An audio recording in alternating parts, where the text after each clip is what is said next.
नमस्कार. आज 1 मे 2026 वार आहे शुक्रवार.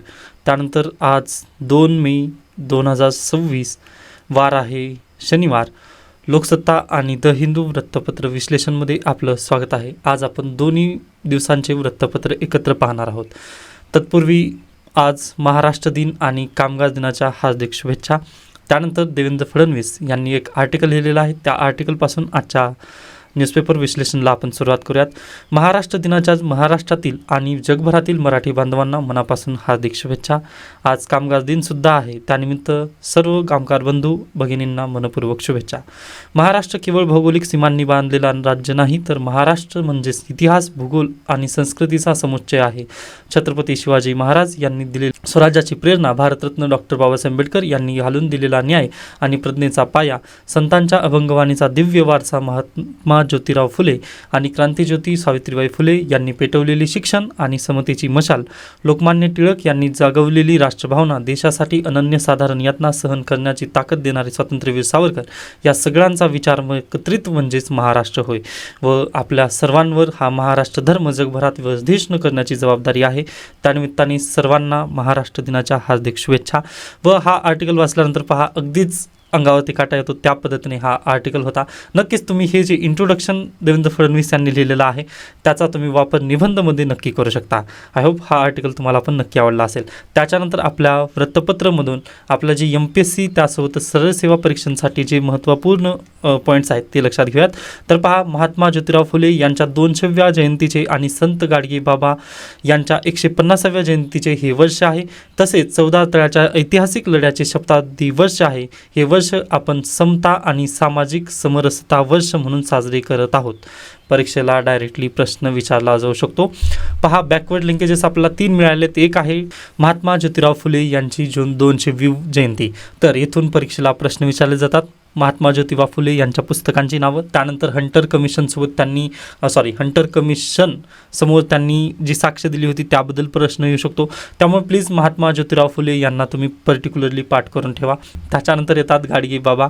ओके, यांची 150वी जयंती आहे. त्यानिमित्त ते पण अगदीच महत्त्वपूर्ण ठरणार आहेत MPSC सरळ सेवा परीक्षांसाठी. त्यानंतर तिसरं बॅकवर्ड लिंकेजेस म्हणजेच 14 तळ्याचं सत्याग्रह, याला शताब्दी वर्ष पूर्ण होत आहेत या निमित्ताने.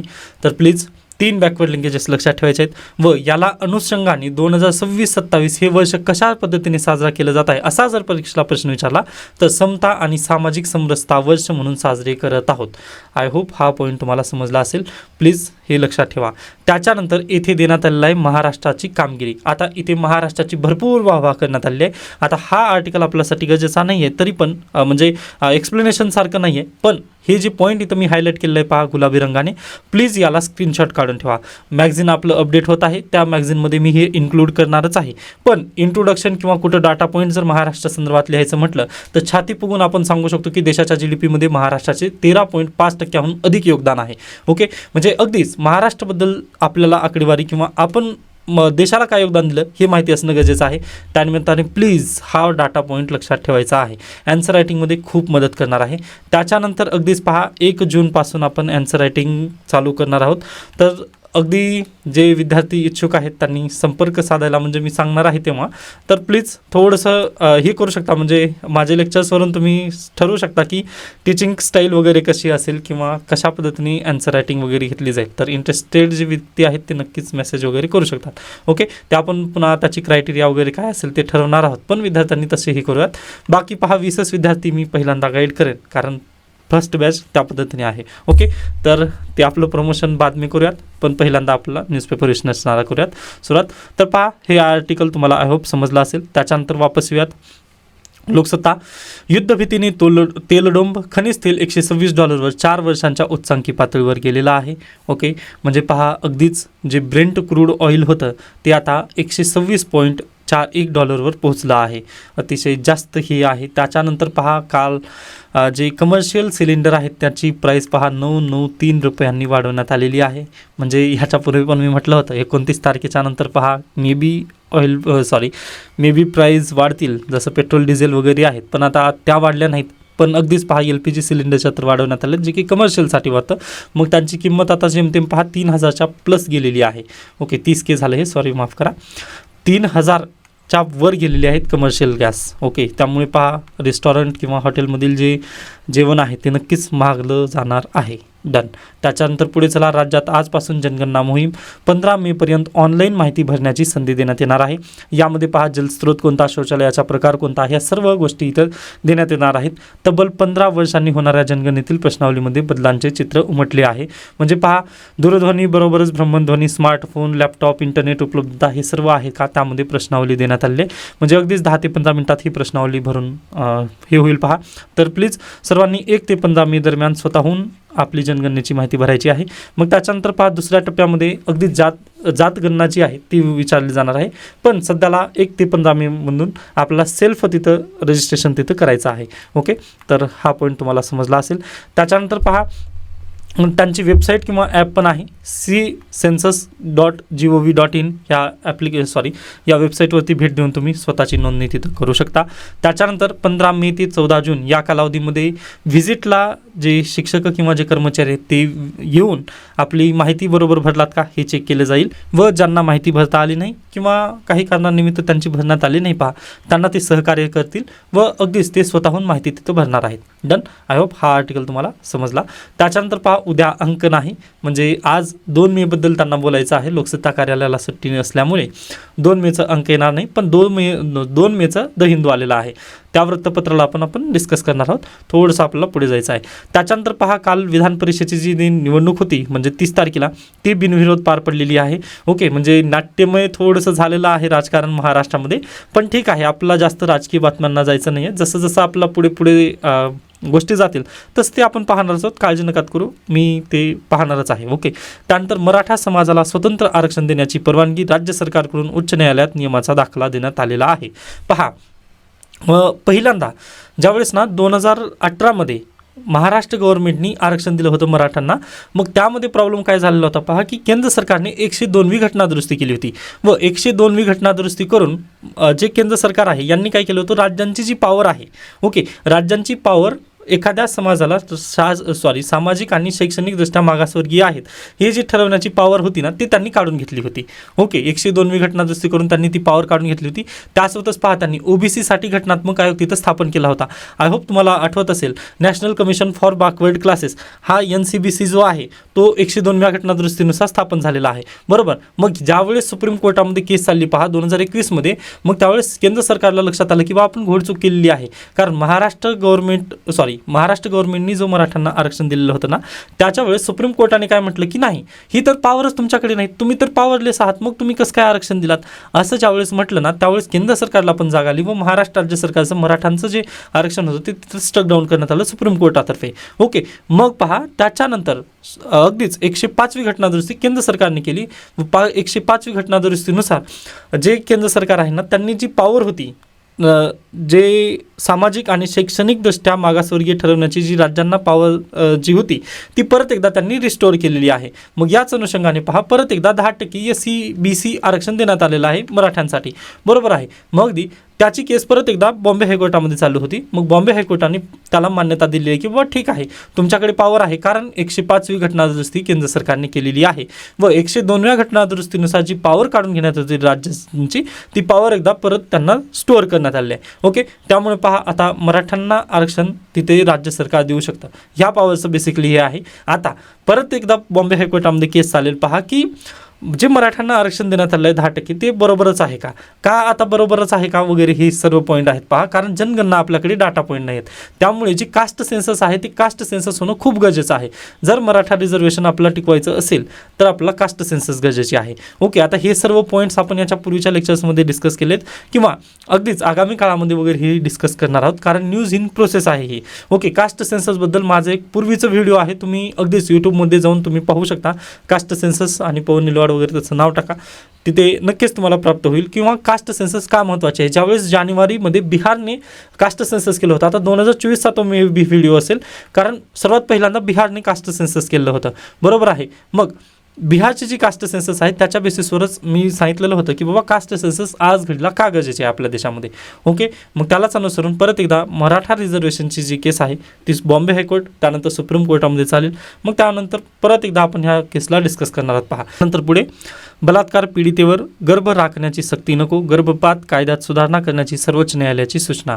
पहा आपल्या देशामध्ये गर्भपात करण्याबद्दल काही कायदे आहेत. ओके, मग त्याच कायद्याच्या अनुषंगाने जर एखादी बलात्कार पीडित महिला असेल किंवा मुलगी असेल तर त्यांना सक्ती केली जाते. पहा की तुम्हाला गर्भ तिथं हे करायलाच पाहिजेत, म्हणजे तुम्ही गर्भपात करू शकत नाही असे आपल्या भारत देशामध्ये कायदे आहेत. ओके, मग त्यालाच अनुषंगाने पहा एक 15 वर्षाची मुलगी होती जिला गर्भ नको होतं, पण ते आता गर्भ पहा 30 आठवड्याचं झालेलं आहे व आपल्या भारतीय संविधानामध्ये किंवा भारतीय कायद्यानुसार पहा 24 आठवड्यापर्यंत तिथं अबॉर्शन करण्यात येतं. परंतु त्याच्यानंतर जर म्हटलात तुम्ही तर हायकोर्ट किंवा सुप्रीम कोर्टाची तिथं परमिशन लागते, त्याच्यानंतरच हे सर्व काही होतं.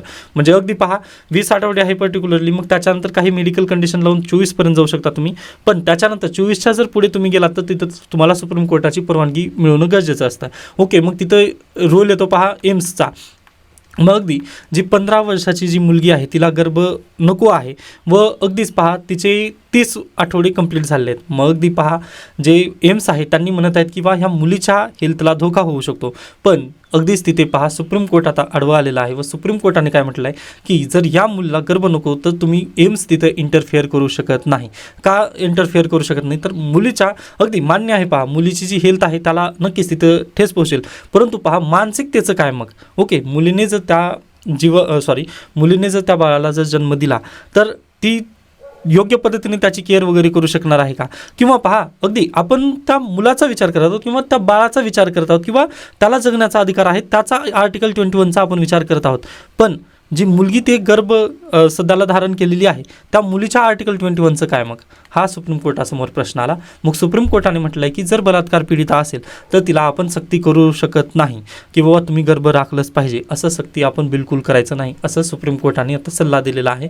मग नक्कीच जे अबॉर्शनचा जे ॲक्ट आहे ना त्यामध्ये सुधारणा इथं नक्की करण्यात येईल. व पहा लास्ट इयरलाच आय थिंक ही सुधारणा झाली आहे 24 आठवड्याबद्दलची व इथं देण्यात आलं आहे 20 आठवड्यापर्यंतची, परंतु अगदीच पहा याला आता परत एकदा अमेंडमेंट तिथं येईल, मग त्याबद्दल आपण परत एकदा हे पाहणार आहोत. पण आता सध्याला जर तुम्ही म्हटलात तर 20 आठवडे हा पॉईंट तुम्ही लक्षात ठेवा. सॉरी थोडंसं मी इथं कन्फ्यूज झालेलो होतो, त्यानिमित्ताने मी परत एकदा व्हेरीफाय केलेलं आहे.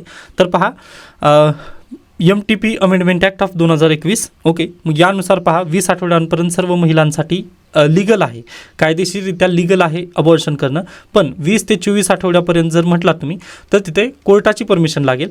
त्यामध्ये पहा अगदीच विशिष्ट प्रवर्गासाठी हे ठेवण्यात आले. बलात्कार पीडित किंवा लैंगिक अत्याचार झालेल्या अल्पवयीन मुली, दिव्यांग महिला, गर्भधारणेमध्ये वैवाहिक स्थितीबदल झालेली महिला आणि गर्भात गंभीर दोष असल्याचे निदान झाल्याचे प्रकरण, यामध्ये पहा हायकोर्ट किंवा सुप्रीम कोर्टाची परमिशन घेऊन आपल्याला काय करावं लागेल तर 20 ते 24 आठवड्यापर्यंतची तिथे परवानगी आहे. सॉरी माफ करा, इथे कोर्टामध्ये जाण्याची आवश्यकता नाही आहे. 20 ते 24मध्ये पण तुम्ही फक्त डॉक्टरांची तिथे परवानगी नक्की असेल, पण 24 आठवड्याच्या नंतर नक्कीच तुम्हाला हायकोर्ट आणि सुप्रीम कोर्टाची परवानगी घ्यावी लागेल, कारण इथे काय पहा हे स्पेशल केसमध्ये येतात ह्या गोष्टी. ओके, 24 आठवड्यामध्ये जर गर्भात अत्यंत गंभीर दोष असतील तर राज्यस्तरीय वैद्यकीय मंडळाच्या परवानगीने 24 आठवड्यानंतर ही गर्भपात करण्याची परवानगी आहे. तसेच जर महिलेचा जीव वाचवण्यासाठी तातडीची गरज असेल तर डॉक्टर कोणत्याही टप्प्यावर निर्णय घेऊ शकतात. पण त्याच्या पुढे जर आता पहा जे राज्य सरकारने बसवलेले काय म्हणू शकता मेडिकल बोर्ड्स आहेत त्यांनी जर परवानगी नाही दिली तर आपल्याला सुप्रीम कोर्ट किंवा हायकोर्टामध्ये जावं लागतं की बाबा आम्हाला गर्भपात करायचा आहे म्हणून. मग अगदी या केसमध्ये तसंच झालं पहा 30 आठवड्याचं हे गर्भ होतं, या निमित्ताने ती मुलगी सुप्रीम कोर्टामध्ये गेली. मग सुप्रीम कोर्टाने आता आदेश दिलेला आहे की त्या बाळाचा आर्टिकल 21 अगोदर त्या महिलेचं आर्टिकल 21 येतं तिथे पुढे येतं. यामुळे पहा तिला डिग्निटीने लाईफ जगण्याची हे आहे काय म्हणू शकता मूलभूत अधिकार आहे. त्यामुळे अगदीच पहा ते गर्भपात केलं जावं व यामध्ये पहा सुधारणा करण्यात यावी. म्हणजे अगदीच 2021मध्येच ते अमेंडमेंट झाले आहे, आता 2026मध्ये परत एकदा ही मे बी अमेंडमेंट होऊ शकते. आय होप हा पॉईंट तुम्हाला आता नक्कीच क्लिअर झालेला असेल. डन. त्याच्यानंतर आपण पुढे जाऊयात. हा आर्टिकल आपण पाहिलेला आहे. नेक्स्ट आहे RT प्रवेश प्रक्रियेला 8 मेपर्यंत मुदतवाढ देण्यात आलेली आहे, चांगली गोष्ट आहे. त्याच्यानंतर पुढे चला राजा शिवाजीत महाराजांचा अपमान नाही. छत्रपती शिवाजी महाराजांवर आधारित राजा शिवाजी या चित्रपटाच्या शीर्षकातून महाराजांचा कोणत्याही प्रकारे अपमान होत नाही किंवा हे शीर्षक त्यांचा अपमान करणारे नाही असे निरीक्षण उच्च न्यायालयाने गुरुवारी नोंदवले आहे. ओके, नक्कीच आपल्यापैकी सर्वांनी राजा शिवाजी हा चित्रपट पाहिला असाल.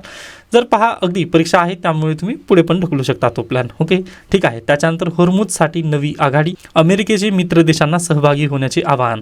आता डोनाल्ड ट्रम्प म्हणत आहेत की आपण मॅरीटाईम फ्रीडम कन्स्ट्रक्ट अशा नावाची एक नवीन संस्था उघडूयात व तिथून स्टेट ऑफ हॉर्मुझचं तिथं नियंत्रण करूयात, असं त्यांचा एक सल्ला आहे. पहा, पण यामध्ये कोण येईल किंवा नाही आता त्याबद्दल आपल्याला चर्चा अद्याप करायची नाही, न्यूज इन प्रोसेस आहे, थोडंसं थांबा. मॅरीटाईम फ्रीडम कन्स्ट्रक्ट हा डोनाल्ड ट्रम्प यांचा प्लॅन आहे फक्त. Okay, done. त्याच्यानंतर पुढे पाकिस्तानचे 6 रस्ता मार्ग इराणसाठी खुले करण्यात आलेले आहेत. आता पहा, एकदा तोच पॉईंट देण्यात आलेला आहे की जे पाकिस्तान आहे ते कशा पद्धतीने दुटप्पी वागणूक करतं. एकीकडे तो USA आणि इराणमध्ये इंटरमिडिएटरी म्हणून काम करत आहे, बरोबर, मीडिएटरची भूमिका बजावत आहे, मान्य आहे. मग USAने इराणला सगळीकडून ब्लॉक केलेला आहे व USAचा मित्र कोण आहे? पाकिस्तान आहे. व याच पाकिस्तानने पहा जे रस्ते आहेत, आता इराणसाठी तर सर्व रस्ते ब्लॉक केलेले आहेत, बरोबर, मग त्याच इराणसाठी पाकिस्तानने सर्व रस्ते ओपन केले आहेत. मग ह्यामधून पाकिस्तानची दुटप्पी भूमिका इथं समोर येत आहे. पण प्रॉब्लेम आता डोनाल्ड ट्रम्प पाकिस्तानला कशा पद्धतीने पाहतील हे त्यांना समजणं गरजेचं आहे. म्हणजे अगदी काय म्हणू शकता, त्यांचे डोळे उघडणं गरजेचं आहे असं मला बेसिकली म्हणायचं आहे. डोनाल्ड ट्रम्प यांनी कोणासोबत मैत्री करत आहेत हे थोडंसं त्यांना समजावं, पण ठीक आहे, जाऊ द्यात. म्हणजे तो त्यांचा इंटरनल विषय किंवा एक्सटर्नल जरी असेल तर ते पाहून घेतील. ओके, त्यामध्ये आपण जास्त इंटरफेअर करून न करता आपण पुढे जाऊयात. मतमोजणीसाठी QR कोडसह ओळखपत्र आता देण्यात येणार आहेत. ओके, म्हणजे 4 मे रोजी निवडणुकीचा निकाल आहे. पहा, मग पाहूयात तिथे काय होईल. त्यानंतर पुरुषांमध्ये तोंडाच्या कर्करोगात झपाट्याने वाढ होत आहे व सर्वांना माहिती आहे. पहा, याचं प्रमुख कारण काय असेल मागचं, तर तंबाखू हेच सर्वात मोठे कारण आहे. त्यामुळेच पुरुषांमध्ये जास्त तिथे कर्करोगाचे प्रमाण वाढत आहेत. ओके, त्यानंतर पुढे लोकलेखा समितीस गांभीर्याने घ्या, वित्तचे मंत्रालयीन विभागांना आदेश. ओके, आता वित्त जे विभाग आहे त्यांचे मंत्रालयीन विभागांना आदेश आहे असं ती बातमी आहे. तर लक्षात घ्या, लोकलेखा ही विधिमंडळाची अत्यंत महत्त्वाची समिती आहे. विधिमंडळाच्या विविध वैधानिक समित्यांमध्ये लोकलेखा समिती अत्यंत महत्त्वाची मानली जाते, बरोबर. सरकारच्या कामकाजाचे आर्थिक सामाजिक मूल्यांकन करणाऱ्या कॅगचे अहवाल विधिमंडळात सादर होतात. त्यानंतर या अहवालात कॅगने विभागाच्या कामकाजावर योजनेमधील भ्रष्टाचाराबाबत घेतलेले आक्षेप आदी बाबींवर लोकलेखा समितीसमोर सुनावणी होऊन कॅगच्या आक्षेपांची सोडवणूक केली जाते. म्हणजे भ्रष्टाचार झालेला आहे का नाही हे चेक कोण केलं जातं? विधिमंडळातील लोकलेखा समिती. ओके, लोकलेखा समितीबद्दल UPSCने प्रश्न विचारलेत, त्यामुळे प्लीज हा पॉईंट तुम्ही बॅकवर्ड लिंकेजेसमधून तयार करून ठेवा. Okay, done. त्याच्यानंतर पुढे चला, येथे आपल्यासाठी गरजेची न्यूज आहे का? नाही. त्यानंतर स्मरणाचा आग्रह, चिकित्सेची भीती. ज्या समाजाकडे वर्तमानातील प्रश्नांना सामोरे जाण्याची बौद्धिक ताकद उधळत नाही तो समाज भूतकाळातील प्रतीकांवर नियंत्रण मिळवण्याचा ओझा खर्च करू लागतो. शिवाजी महाराजांचे खरे स्मरण त्यांच्या नावाच्या उच्चारात नाही तर न्याय, स्वाभिमान आणि दूरदृष्टी ही मूल्य वर्तमानात जगवण्यात आहे, पण आज त्या उलट घडताना दिसते. शिवाजी कोण होता या पुस्तकावरून उद्भवलेला वाद हे त्याचेच उदाहरण आहे. त्यामुळे अगदी सर्वांनी हा आर्टिकल वाचून घ्यायचा आहे. आता मी हा आर्टिकलला का बोलत नाही तर पहा, आपल्या पण व्हिडिओमध्ये किंवा आपले पण जे विद्यार्थी व्हिडिओ पाहत आहेत त्यामध्ये पण नक्कीच दोन साईडचे विद्यार्थी नक्की असू शकतील. त्यानिमित्ताने मी थोडंसं स्वतःला आवरत आहे व पहा, हे पब्लिक प्लॅटफॉर्म असल्याकारणानिमित्त नक्कीच मी थोडंसं स्वतःवरतीच बंधन राखत आहे. त्यामुळे प्लीज सर्वांनी हा आर्टिकल प्लीज वाचून घ्या. ओके, तुम्हाला नक्कीच समजून येतील की बाबा छत्रपती शिवाजी महाराज कोण आहेत किंवा शिवाजी कोण होता, या पुस्तकाचं कंटेक्स्ट काय आहे, इथं सर्व पॉईंट दिलेत. व पहा, आपण पास्टच्या गोष्टींमध्ये एनर्जी न खर्च करता आता नक्कीच छत्रपती शिवाजी महाराज महाराष्ट्र राज्याचे आराध्य दैवत आहेत. मग अगदीच त्यांच्या लाईफमधून आपल्याला काय शिकायचं आहे किंवा काय गरजेचं आहे हे सर्व पॉईंट्स शिवाजी कोण होता या पुस्तकामध्ये आहेत. शक्य झालं तर प्लीज हे पुस्तक मी पण रेकमेंड तुम्हाला नक्की करत आहे. ओके, पण आता मी इथंच थांबतोय. म्हणजे थोडंसं स्वतःवरती रेस्ट्रिक्शन गरजेचे, त्याने आपण पुढे जाऊयात. नेक्स्ट पहा, विकासग्रस्तांची विदारक वाताहत. स्किप करू शकता हा आर्टिकल. सामान्यांचे जगणे होते त्यापेक्षा अधिक वाईट होत राहील का? तर पहा, एकीकडे आपला भारत देश जो आहे तो नक्कीच पुढे नक्कीच जात राहील. कारण पहा, आता याच्यापूर्वी पण मी हे उदाहरण दिलं आहे. आपला एक क्लास आहे पहा, 100 विद्यार्थ्यांचा एक क्लास आहे. 100 विद्यार्थ्यांमध्ये 98 विद्यार्थी गरीब आहेत व 2 विद्यार्थी जर श्रीमंत असतील तर होणार काय आहे पहा. या 98 विद्यार्थ्यांची संपत्ती जर तुम्ही फक्त 100 रुपये केली व या 2 विद्यार्थ्यांची संपत्ती जर 900 रुपये झालेली असेल, या दोघांची 900 रुपये संपत्ती व या 98 विद्यार्थ्यांची संपत्ती फक्त 100 रुपये. अशा पद्धतीने जर या दोघांचं तुम्ही कन्क्लुजिव्ह डेव्हलपमेंट जर काढलात किंवा ह्या दोघांची जर ग्रोथ म्हणून तुम्ही जर या दोघांचं जर टोटल केला तर इथं किती होतात? 1000 रुपये होतात. मग तुम्ही 1000 रुपये म्हणून अगदी ज्यावेळेस तुम्ही आकडेवारी फुगवता किंवा आकडेवारी काढता त्यावेळेस ग्रोथसाठी आता डेव्हलपमेंट वेगळं असतं बरं. ओके, यावर्षी MPSCने प्रश्न विचारला आहे डेव्हलपमेंटबद्दल. ओके, त्याबद्दल आपण बोलूयातच. पण लक्षात घ्या ग्रोथमध्ये काय होतं तफावत हे लक्षात घेण्यासाठी. आता 100 विद्यार्थी होते. 100 विद्यार्थ्यांपैकी जे 98 विद्यार्थी त्यांची इन्कम आहे फक्त 100 रुपये व 2 विद्यार्थी आहेत ज्यांची इन्कम आहे पहा 900 रुपये. मग या दोघांचं तुम्ही म्हणजे ह्या 100 विद्यार्थ्यांचं ग्रॉस टोटल जर केला तर इथं 1000 रुपये येतं. मग या 1000ला 100 विद्यार्थ्यांनी जर तुम्ही भाग घातला तर तुम्हाला काय लक्षात येतं की प्रत्येक विद्यार्थ्याची इथे इन्कम किती आहे? 10,000 रुपये आहे असं तुम्हाला लक्षात येतं. परंतु रियालिटीमध्ये तसं आहे का? तर बिलकुल नाही. हे 2च विद्यार्थी श्रीमंत आहेत.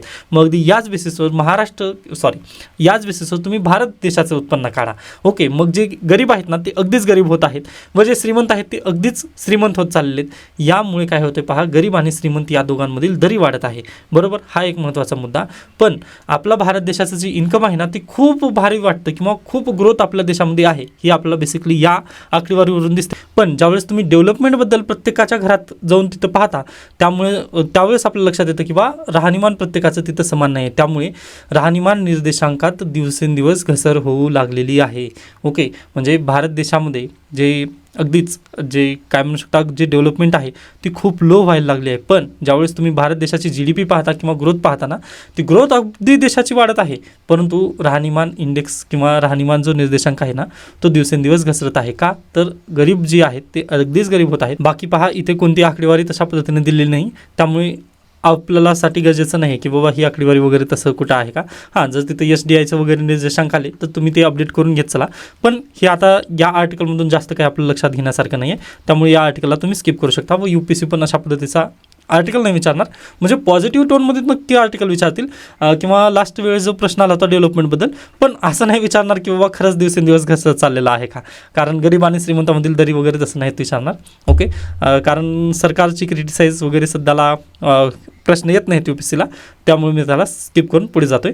नेक्स्ट पहा आपल्यासाठी हे नेक्स्ट दुसरी न्यूज गरजेची दिसत नाही आहे. ओके, तर अशा पद्धतीने कालचा लोकसत्ता संपतो. त्यानंतर आजचं द हिंदू आहे पहा. द हिंदूमधील पण जास्त काही महत्त्वाच्या बातम्या नाहीत आजच्या. पण कालच्या द हिंदूमध्ये खूप महत्त्वाच्या बातम्या आहेत त्या आपण घेऊन थांबणार आहोत. ओके, तर पहा डायरेक्टली आपण आर्टिकलमध्ये जाऊयात. ओके, तर हा आर्टिकल आलेला आहे PIL बद्दल, पब्लिक इंटरेस्ट लिटिगेशन. ओके, व पब्लिक इंटरेस्ट लिटिगेशनची सुरुवात आपल्या देशामध्ये 1970ला झालेली होती. व आपल्या देशामध्ये PILला सुरुवात करणाऱ्या ॲडव्होकेटचं नाव तुम्हाला याच्यापूर्वी सांगितलं होतं पहा, मदर ऑफ PIL म्हणून. तर त्यांचं नाव आहे पहा ॲडव्होकेट पुष्पा कपिला हिंगोरानी. पुष्पा कपिला हिंगोरानी. ओके, आता हे बेसिकली कोणत्या केस होतं तर नक्कीच पहा हे पहिल्यांदा आपल्या देशामध्ये केस गेली होती PIL बद्दल. हुसैनारा खातून या केसमध्ये 1970ची ही केस आहे बिहारमधून. पहा 1969मध्ये आपल्या लक्षात आलं की आपल्या देशामध्ये किंवा बिहारमध्ये पटना येथील जी जेल आहे डिस्ट्रिक्ट जेल. ओके, तिथे भरपूर कैदी असे आहेत ज्यांचं ट्रायल झालेलं नाही आहे. त्यानंतर त्यांची जी शिक्षा आहे ती खूप होऊन गेलेली आहे. म्हणजे अगदी पहा 5 वर्षाची त्यांना मिनिमम जेल व्हायची होती पण ते 15 वर्ष झालं जेलमध्ये आहेत. असे भरपूर व्यक्ती होते. म्हणजे जवळपास पहा संपूर्ण देशभरातून जर तुम्ही पाहिला तर 40,000 कैद्यांची सुटका झाली होती ह्या PIL नंतर. त्यामुळेच मदर ऑफ PIL म्हणून ॲडव्होकेट पुष्पा कपिला हिंगोरानी यांना ओळखलं जातं. व ही केस होती हुसैनारा खातून ही केसचं नाव आहे पहा. हा पॉईंट प्लीज लक्षात ठेवा. मग या केसच्या नंतरच PILसाठी आपल्या देशाची दरवाजे ओपन झाले. अन्यथा याच्यापूर्वी कसं होतं थोडंसं मला एक हे लागेल ब्लँक पेज. तर पहा आपल्या देशामध्ये फक्त तुम्हाला ना आर्टिकल 32 नुसार आपल्याला रीट याचिका दाखल करता येते. मग त्यामधीलच पहा हिबियस कॉर्पस एक नावाचं रीट आहे. बरोबर, हिबियस कॉर्पस. मग या रीटप्रमाणे तुम्हाला अगदी शो द बॉडी अशा पद्धतीने त्याचा अर्थ होतो. बरोबर, मग अगदी शो द बॉडी म्हटल्यानंतर पहा इथं लोकस स्टँडाय महत्त्वाचा कोणाचा असतो. लोकस स्टँडाय या केसमध्ये लागत नाही. पण जर आता ही लोकस स्टँडाय म्हणजे काय तर माझी केस असेल किंवा माझ्यावर जर अन्याय होत असेल ना तर मीच कोर्टामध्ये जायचं असं म्हणजेच लोकस स्टँडाय होतं. बरोबर, पण आर्टिकल 32 मधील जे पहिली रीट आहे हिबियस कॉर्पस नावाची. ह्या हिबियस कॉर्पसच्या नावाचा जी रीट आहे, तर मी जर गायब झालेलं असेल किंवा मला जर पोलिसांनी अटक केलेली असेल ना, तर नक्कीच काय होतं पहा, इथे लोकस स्टँड आहे माझं घेतलं जात नाही. माझ्या आजूबाजूचे जे नातेवाईक वगैरे ते सुप्रीम कोर्ट किंवा हायकोर्टामध्ये जाऊन हिबियस कॉर्पस नावाची रीट दाखल करू शकतात व तिथं लोकस स्टँड आहे काम करत नाही. का काम करत नाही? कारण मी तर गायब आहे ना. ओके, मग पोलिसांनी मला कुठं ठेवलेलं आहे हे त्यांना माहिती नाही आहे. मग यासाठी पहा त्यांनी लोकस स्टँड आहे तिथं कमी केलं जातं. मग अगदीच याच बेसिसवर पहा हिबियस कॉर्पस नावाची रीट आपले सोनम वांगचुक यांच्या केसमध्ये पण लागू झाली होती. पहा की कारण त्यांना पोलिसांनी सांगितलंच नव्हतं डिटेन करत असताना किंवा तुम्हाला कोणत्या अधिपत्याखाली आम्ही अटक वगैरे करत आहोत किंवा तुम्हाला डिटेन करत आहोत हे कोणीच सांगितलेलं नव्हतं. त्यामुळे त्यांच्या पत्नी अगदीच सुप्रीम कोर्टामध्ये गेल्या होत्या की बाबा हिबियस कॉर्पस तिथं लावण्यात यावं व शो द बॉडी, म्हणजे सोनम वांगचुक यांना जगासमोर आणावं की बाबा हे कुठं आहेत हे नेमकं दाखवा, असं त्यांची लोकस स्टँड आहे तिथं होता. ओके, मग अगदी आर्टिकल 32मधील इथे फक्त लोकस स्टँड आहे तिथं कमी केला जात होता. अन्यथा प्रत्येक केसमध्ये जर तुमच्यावर अन्याय होत असेल ना, तर तुम्हीच सुप्रीम कोर्टात जा किंवा हायकोर्टात जा, असं पहिल्यांदा सुप्रीम कोर्टाचा रवैया होता 1947 पासून, 1950 पासून ते 1970 पर्यंत. पण पहिल्यांदा हुसैनारा खातून या केसमध्ये सुप्रीम कोर्टाने जे लोक स्टँड आहे ते कमी केला व त्यांनी म्हटलं की बाबा नाही, जर तुमच्यावर अन्याय होत असेल व तुम्ही अगदी सुप्रीम कोर्ट किंवा हायकोर्टापर्यंत जर पोहोचू शकत नसाल, तर तुमच्या बेसिसवर दुसरा कोणीतरी व्यक्ती तिथे लोक स्टँड आहे घेऊन तिथे जाऊ शकतो, असं सुप्रीम कोर्टाने पहिल्यांदा या केसमध्ये सांगितलं होतं. व इथूनच जन्म झाला पहा PILचा. व मदर ऑफ PIL आहेत ॲडव्होकेट पुष्पा कपिला हिंगोरानी या आहेत. मग हे इथून प्रवास चालू झालेला होता पहा. मग अगदीच यामधील जे महत्त्वपूर्ण केसेसची नावं सांगेन मी किंवा आपलं जे मॅगझिन आहे त्यामध्ये मी ही सर्व काही इन्क्लूड करणारच आहे. तत्पूर्वी थोडक्यात तुम्ही नावं लक्षात ठेवू शकता. तर पहा, तर हुसैनारा खातून यांची पहिली केस पहा 1970ची ही केस आहे. त्याच्यानंतर पुन्हा MC मेहता विरुद्ध भारत संघ 1987ची केस आहे. यामध्ये गंगा प्रदूषण प्रकरण घेण्यात आलेलं होतं व याच केसमध्ये पहा सुप्रीम कोर्टाने एक आदेश दिला होता. तो खूप महत्त्वपूर्ण आहे कारण राज्यसेवेवरती यावरती प्रश्न आलेला होता, म्हणजे आत्ताच नुकतंच प्रश्न आलेला आहे. तर पहा MC मेहता यांनी 1987मध्ये एक केस केली होती, म्हणजे PIL पिटिशन दाखल केलं होतं. ते आहे पहा गंगा प्रदूषण प्रकरण. ओके, MC मेहता विरुद्ध भारतीय संघ प्रदूषण, ओके, हे त्या प्रकरणाचं नाव आहे. तर यामध्ये पहा चामड्याच्या कारखान्यावर कारवाई करण्याचे आदेश सुप्रीम कोर्टाने दिले होते व अगदी जे चामड्याचा कारखाना होता कानपूरमधील पहा, ती डायरेक्टली पाणी कुठं सोडून द्यायचे, तर गंगा नदीमध्ये सोडून द्यायचे. ओके, मग पहिल्यांदा आवाज कोणी उचलली होती, तर MC मेहता यांनी PIL दाखल केलं होतं पहा, पब्लिक इंटरेस्ट लिटिगेशन. ओके, मग अगदी याच केसमध्ये सुप्रीम कोर्टाने एक प्रिन्सिपल दिलेला आहे, पोल्युटर पेज प्रिन्सिपल. आता लक्षात आलं असेल, पोल्युटर्स पेज प्रिन्सिपल. यावर्षी राज्यसेवेमध्ये हा प्रश्न आलेला होता पहा. ओके, पोल्युटर्स पे प्रिन्सिपल. व हे याच्यापूर्वी पण मी डिस्कशन घेतलेलं होतं की पोल्युटर्स पे प्रिन्सिपल काय आहे वगैरे. ओके, मी त्या दिवशी पण म्हणत होतो की बाबा आपण हे डिस्कस केलेलं आहे. डन. मग हा सर्वात महत्त्वाचा मुद्दा 1987मध्ये MC मेहता यांच्या केसमध्ये आला. त्याच्यानंतर पहा विशाखा विरुद्ध राजस्थान राज्य 1997ला ही पण PIL होती व 2013पर्यंत पॉश कायदा बनेपर्यंत पहा, 2013 1997 पासून ते 2013पर्यंत विशाखा गाईडलाईननुसारच रूल्स इथं लावण्यात आले होते की एखादी जर संस्था असेल किंवा एखादी काय म्हणू शकता इन्स्टिट्यूशन असेल, तिथे प्रायव्हेट इन्स्टिट्यूशनमध्ये किंवा गव्हर्नमेंट इन्स्टिट्यूशनमध्ये जर कामाच्या ठिकाणी जर महिलांवरती अत्याचार होत असतील, तर तिथं विशाखा गाईडलाईननुसारच तिथं काय होती पहा, त्यांच्यावर तिथे खटले वगैरे दाखल केले जात होते. मग 2013मध्ये पॉश कायदा आला व 2012मध्ये पॉस्को कायदा आहे. हे 2 पॉईंट प्लीज लक्षात ठेवा. राज्यसेवेला लास्ट इयरला प्रश्न आला होता की पॉस्को कायदा कधीचा आहे. ओके, अगदी तशा पद्धतीने 2013चा आहे पॉश कायदा. ओके, मग 1997मध्ये विशाखा गाईडलाईन्स इथूनच आली होती. 1998मध्ये ती आलेली होती, पण केस आहे 1997ची. डन. त्याच्यानंतर PUCL विरुद्ध भारत संघ 2001चा आहे. यामध्ये पहा अगदी जे अन्नधान्य वाटोळ जात होतं किंवा वेस्ट जात होतं, त्याला भारत सरकारला त्यांनी निर्देश दिले की बाबा अन्न तुम्ही वाया घालवू नकात. मग अगदी येथूनच पहा आपल्याकडे राईट टू फूड नावाची कन्सेप्ट आली. ओके, हे आहे 2001चा खटला. त्याच्यानंतर परमानंद खटरा विरुद्ध भारतीय संघ 1989चा खटला आहे.